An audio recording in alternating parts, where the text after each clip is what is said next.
I've been creating, selling, succeeding and failing internet businesses for my whole career.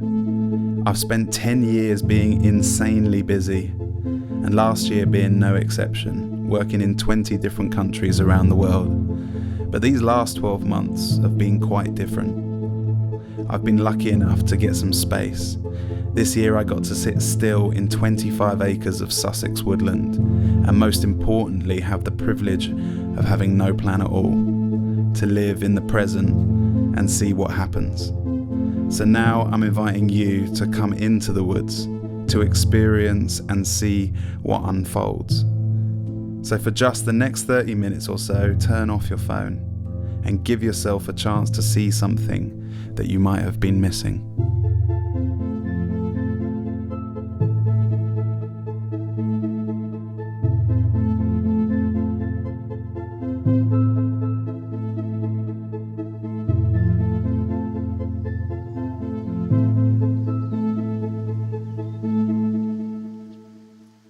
I guess I've lost faith with the system as it is and don't think it's going to help us in this unprecedented future.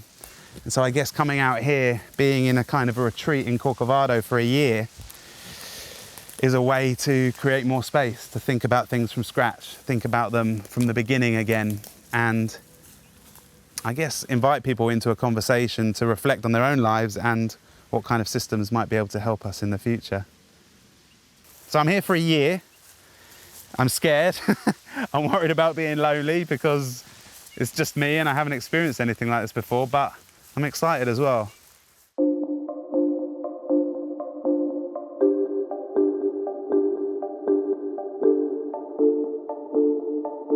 About 18 months ago, I had an absolutely life-changing experience where I went on a pilgrimage to the Mecca of biodiversity, a rainforest in Costa Rica called the Corcovado Rainforest, funnily enough. And it has 2.5% of the world's biodiversity under one canopy. And for me, that felt like the heart of creative flourishing. So referring to the idea of Corcovado, it's a state of mind. It's a coming into a space that is specifically created for creative flourishing. And I like the way it sounds as well.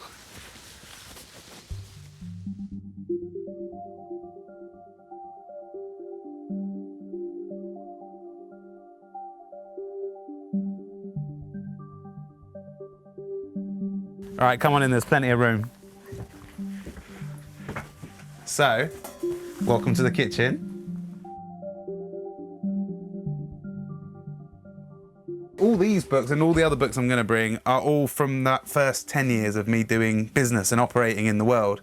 The books by my bed now are conceptual books, things trying to understand the way the world is built conceptually. Kind of done 10 years operating, now I'm trying to think about the ideas that have powered all the structures we have in this world. I'm going to spend my first night in here on Tuesday, which, to be honest, I feel like I've met my match with this project. I feel daunted at the prospect, and I could have stayed here in the last couple of days, but I haven't felt ready myself. And I guess every day it's getting better. You know, you guys have just helped me tidy it up, and now it's beginning to really feel like a home. We're going to put the fire on for the first time, and that's a big deal, because if I can't get it warm in here, then I'm really going to suffer out here. But I think this is where I'm going to be sleeping, because there's a lot of space above my head here, a real sense of spaciousness, and I can wake up, hopefully, with the birds at the bird table, which is hopefully a very inspiring way to wake up in the morning. This LED light that you've got to light the place up for filming, that makes all the difference. And it's mad how much we take for granted having electric light, because all of a sudden now I feel really at home here. And that's the first time I felt it. Let's get the fire on.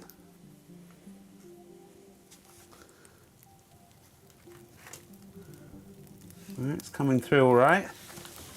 Good, good, good.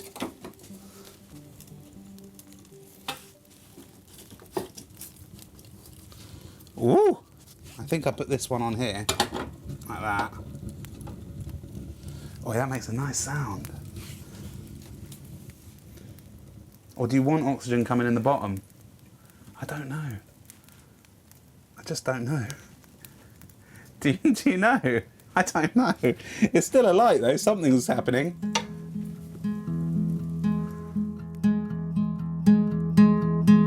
I came with nothing but my clothes. I left my comfort back at home. Wherever that may be. My fear, my hurt, my hate follows and won't let me be wherever I go. And wherever that may be. But I came here for peace, for a cure from my disease. And anything that holds me back, I'll leave it all behind. Down by the river, out in the open, under the darkness. I'll leave it all behind, now and forever, in a land that is woven with screaming and silence. I'll leave it all behind. Ooh, ooh, ooh, ooh, ooh, ooh. I'll leave it all behind.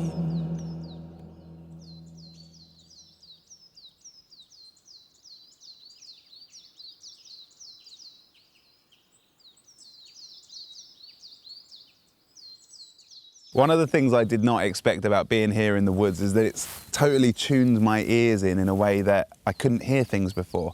So as I've been trying to listen to nature, and it's a lot quieter here, when I now go back into my old house and the big hut, as I call it, this is the little hut in Surrey, I can hear that there are so many birds every morning that tweet away, probably 3 times as much tweeting as I can hear here, but I could never hear it before. It's funny how the environment can do that.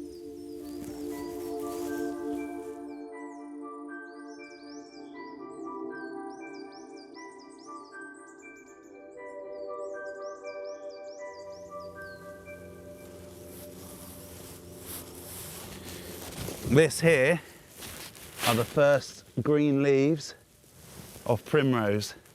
And I also learned this week that primrose is edible. Even Google tells me so. And at this whole place, people drive from all around to come and see these woods because they get covered in bluebells. And now that I've seen the river run for the first time, that is pretty much the #1 thing I'm excited about seeing this year. But I can't tell you what a difference a bit of green makes to your feelings about the future.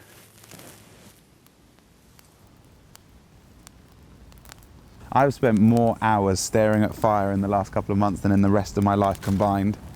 And it's amazing the different stories and metaphors and ideas that come to your mind when you're staring at cavemen's telly, thinking about the complex equation of fire, the mixture between oxygen, material to burn, and heat. And then all of a sudden, the miracle of the red flower happens, and it combusts into this flame that you can't touch, can devour everything in sight. Yet if harnessed properly, can make our nice tea and cook us some eggs. I think the key thing about being in the woods is you're always thinking, how can I be kind to my future self? Because if I don't bother picking more wood up today and putting it in the dry store, I'll run out and then I will massively regret my choice later on. So you're always trying to think ahead in a way I don't have to in the normal world. You have to get comfortable with going slow. You can't project the way you normally work in here because it's dangerous, but you can do really hard and difficult things if you just take it slowly. Oh man. Right, now that'll work. Do you like ice with your water, Ollie? I hope so. Every task should lead on naturally to the next task. So once you've made a fire and you've got warm, the next logical thing to do is to get cooking and making a hot drink. Not wasting that work you've already done. Turning this ice cold water into a nice cup of tea.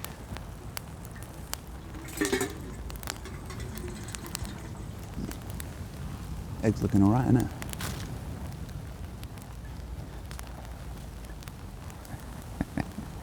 There we go, perfect. Olive oil does have a purpose, it seems.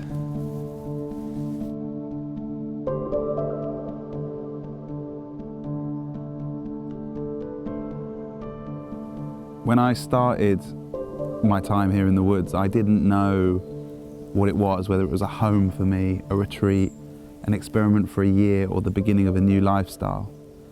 And that became a bit stressful. One night, I was thinking, I felt if I left the woods, if I went to do normal things, that I was not doing my job properly or somehow not living it to the fullest. But I realized that that's not what it is for me. It's not about cutting myself off from the world. It's not about becoming a Luddite that rejects technology.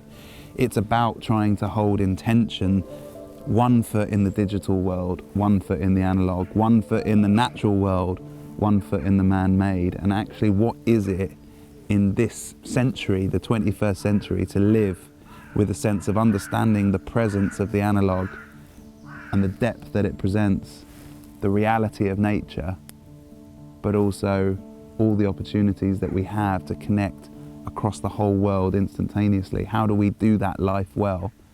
And that's what I'm here to do, to explore that both to their fullest. And I'm a lot happier now that I realise that.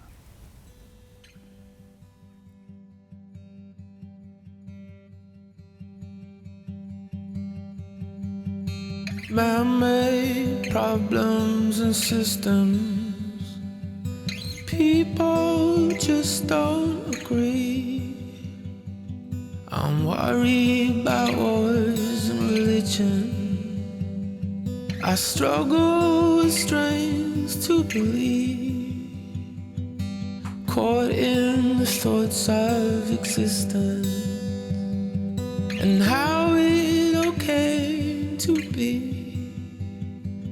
And why I show so much resistance to helping my neighbor in need. But when the sun goes down, I see. Oh, when the sun goes down, I see. Ideas and thoughts that never happened, for reasons unknown to me. Looked for causes, for meaning, for patterns, to help me to live and achieve. But when the sun goes down, I see. Oh, when the sun goes down, I see. Oh, when the sun goes down, I see. Oh, when the sun goes down, I see.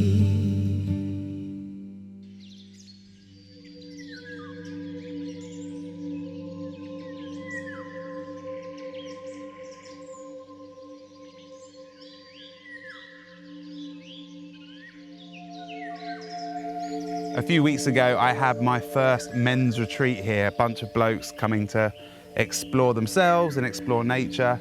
They came and had a barbecue. It was nice to have my first group of 8 or 9 people here. I've just put my plans in place to do my first unknown inquiry, a day where we explore our relationship with the unknown. I think for growth on any level, if you're thinking about the existential part of life, if you're thinking about your internal journey, or if you're thinking about your relationships and behavior with others, I think thinking about our relationship with the unknown is one of the best tools that we can use for personal growth and development. And actually, I've got some other retreats happening in the summer as well. So I guess now we've expanded the space. You know, to begin with, it was just the hut and the garden was my space and everything else was just wild woodland. Now my space has kind of expanded into this area of the Scots pines.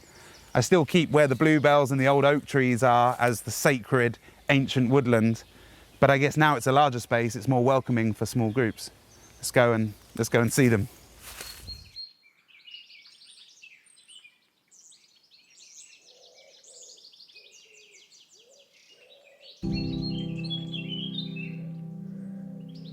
In late January, you get the little yellow bloomers, the primroses that tell you there is hope, life is on its way. And then about a month ago in March, you get the white anemones that are like the starter, the warm-up act. And then the real fireworks display goes off with these bluebells, and they just cover this whole place. This ancient woodland becomes a royal carpet, which we tread lightly on. I've never seen anything like it. Not because I've never seen anything of this colour before, but I've never paid the price or paid so much attention and waited for something so special as this before. And that's what makes it categorically different to anything I've ever seen before. The whole idea of seasons has just fallen apart for me. The idea that there's a winter and then there's a spring, a summer and an autumn. I realise now that those are just convenient labels to try and break down the year, but really it's a dynamic process that's constantly evolving. The best I can really say about the seasons, having seen them change, is that winter is becoming spring, spring is becoming summer, summer's becoming autumn, autumn's becoming winter. There's never a moment in the woods where I can't show you two seasons existing at the same time. One thing is falling away, the next thing is coming forth. In the middle of winter, you see these primroses come up, telling you that spring is on its way. That's not winter, that's spring, yet we're still in the winter. It's forced me to embrace a more dynamic understanding of how the world and life, this creative unfolding, is consistently changing.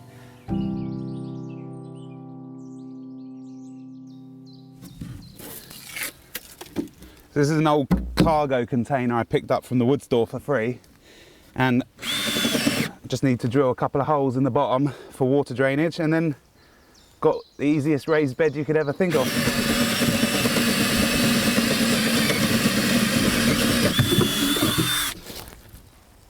Alistair has sort of reduced all the barriers for me on growing. I thought it was this complicated thing, and he's just like, mate, just stick the stuff in the soil, in the muck, and get going. So that's what we're doing.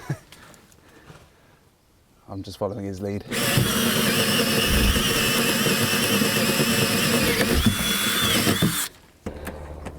that going to work? I think so.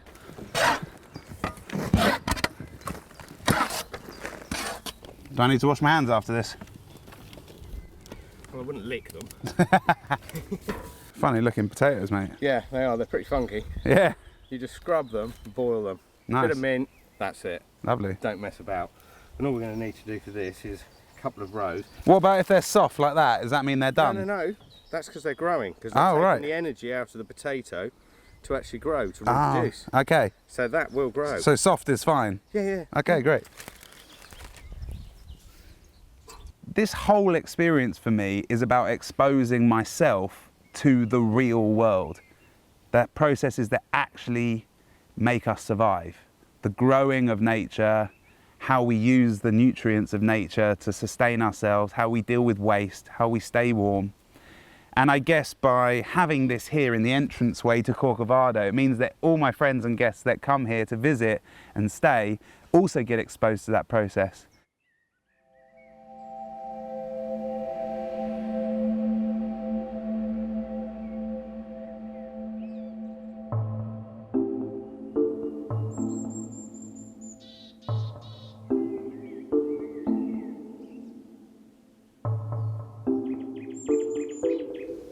For the first half of this year, I've resisted all goals.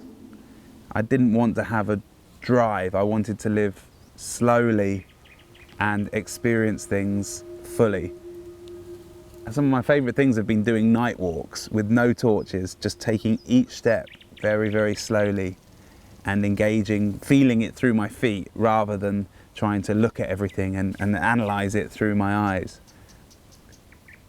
But now moving into the summer, the most exciting thing really is to share what's here with others and to create more space for us to enjoy it together.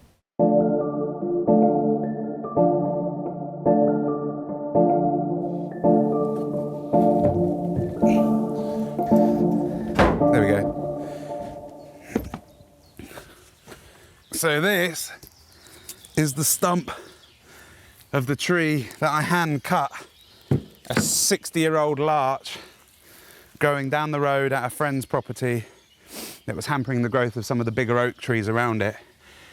We chopped it down, got a tractor to take it down to the mill, which is also half a mile from here, milled it into these thin planks with a waney edge, so using as much of the tree as possible.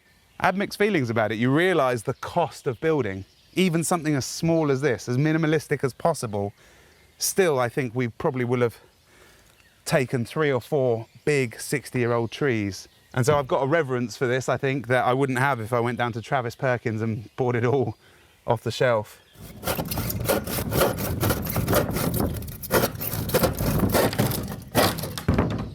That was a dodgy cut, wasn't it? I really want people to feel that nature isn't so alien, that they can be here, that this is my natural habitat, this is my actual home. Before we started messing with it, the whole of the UK was woodland. This is our natural habitat. We've made it alien. So I'm trying to blur those edges for people. So this isn't just a leisure relationship. This has almost become my office. I'm here 5 or 6 days a week, most weeks now. Kind of go home on the weekends to see my parents and some close friends, but this is where I'm doing most of my life. And I've almost flipped my relationship with nature. It's not that I work in an office all week and then pop off to the woods and relax and detox. That's my norm. And actually going back to see friends and family often feels a bit strange, seeing how many straight lines there are everywhere.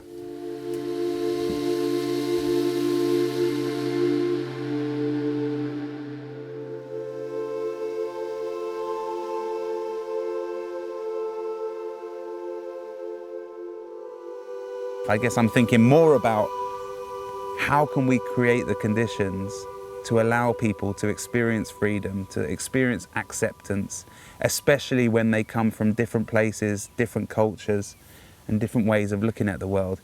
How can we enjoy life more by embracing the diversity, not just in nature, but in humans, and how we have so much variety to bring to the table?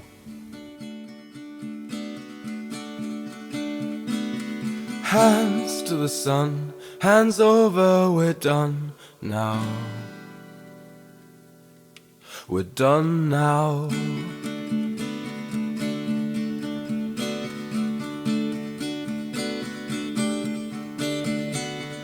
Ooh,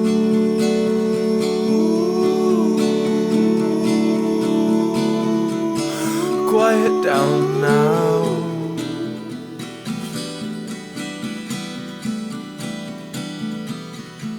And put your hands to the sun now.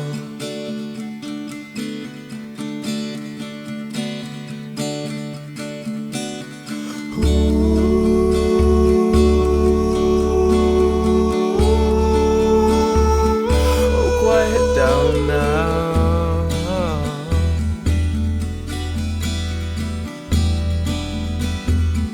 And put your hands to the sun now.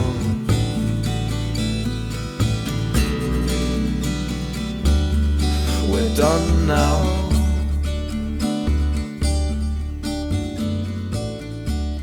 The more and more I've allowed other people to come in and share this space with me, the more I've realised my simple role is not to create anything in here, but to protect this space from other things.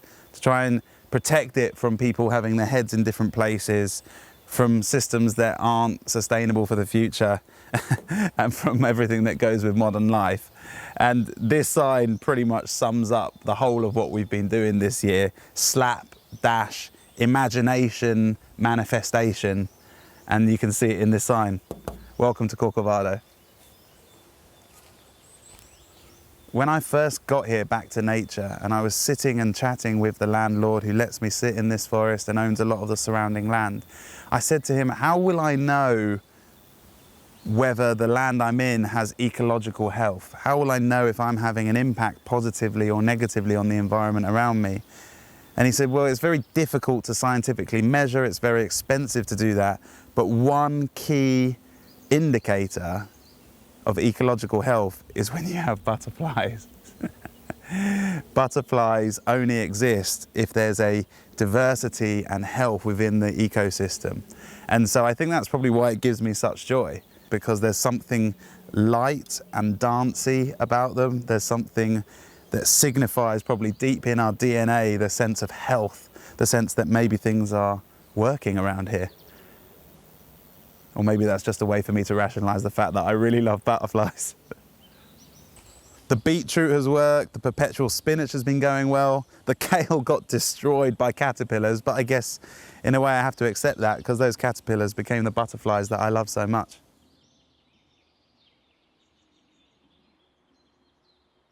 Pretty much since I started engaging with nature and observing it and seeing how it works, I think the consistent theme has been learning about the impermanence of the beauty that we find. About a month ago, this was the jewel in the crown of the Garden of Corcovado. This is where I'd bring people to this random corner to see these beautiful pink and purple droopy foxgloves that cropped up out of nowhere and were 5 feet tall within a day, it felt like. But yet 3 weeks later, they're completely gone. It looks like they've been burnt to a crisp. If we decided that this is where the beauty was in Corcovado and we built benches and a place to make coffees and teas and sold tickets so people could come and sit here and see the beauty, we would be deeply disappointed. The beauty is mystical. It moves, it doesn't disappear, but we have to keep our eyes peeled to see the different forms that it's changing into, stay agile, stay light on our feet, and go and observe and find it wherever it grows. I look forward to seeing these again, but it's going to be quite a long time until this is a place that I bring people to again. We need to go find it somewhere else. As I've reflected on my last 10 years of work, of running companies and teams and trying to make things happen, I've realized that everything I've done in my life until I got here was a fight. It was me against the world. I am going to go out and sell the world my wares. I'm going to make my impact. I'm going to, even in my good days, I'm going to change the world. That's what I want to do. It was how am I going to go out there and make an impact? And I think since I've been here, I think I've found a different philosophy for how I engage with the world around me. Not about fighting the world, but about trying to find the flow. When you sit around trees like this and the stars at night, and there's a meteor shower tonight, which I'm hoping that we're going to see, you begin to realize the forces at play are so much bigger than what I can generate out of my own little body, that why would I not start with trying to observe and engage with what is going on already and try and find my expression and my desires in amongst that, try and use the flow. You know, so there's something I've learned about observing what is already going on and trying to get my desires in alignment with that. And actually, if there is a fight, the fight is to stay engaged with the flow, not to fight the flow itself.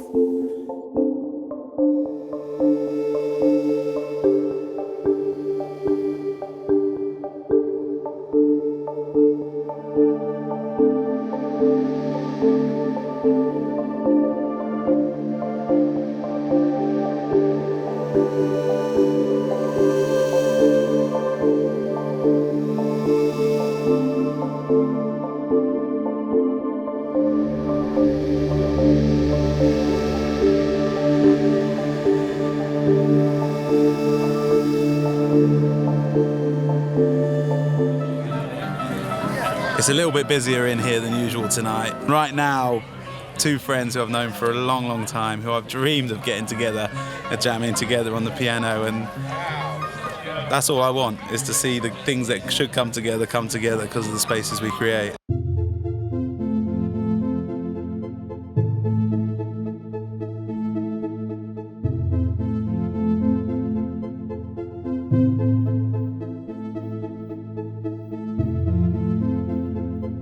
It's been a dream come true really the last 9 or 10 months. I thought I was probably going to get turfed out after a week. Still trying. Yeah, I thought you tripped me near the fireplace. Like even today wouldn't happen without loads of people doing loads of stuff, so I feel very humbled.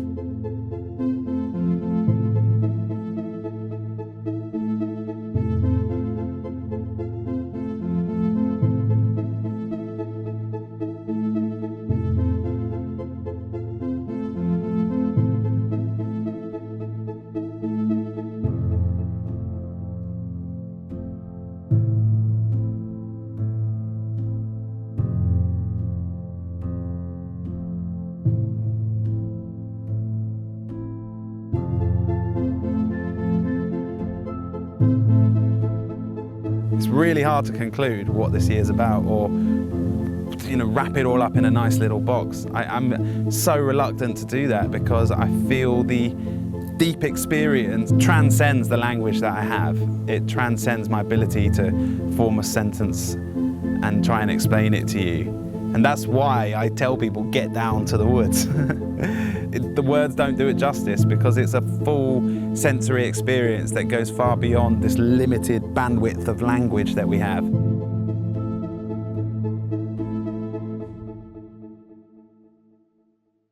So what can I conclude?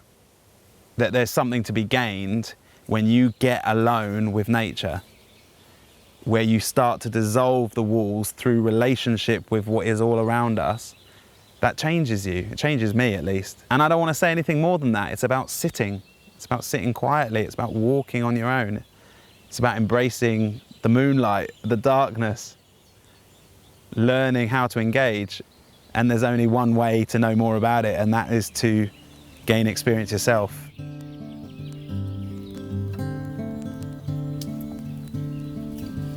Corcovado,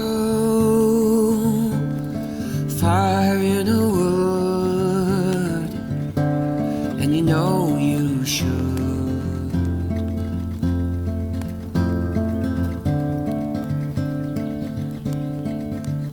You Sir Bravo for living in the cold, though your tears get old.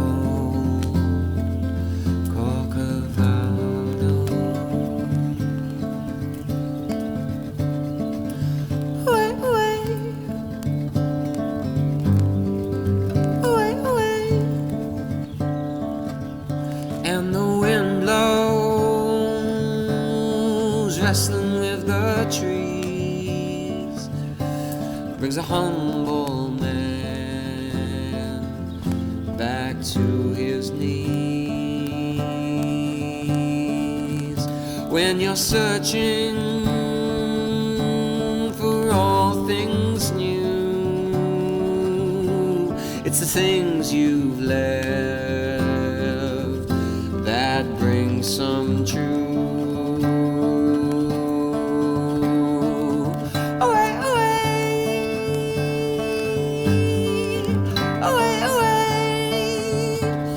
You know you should.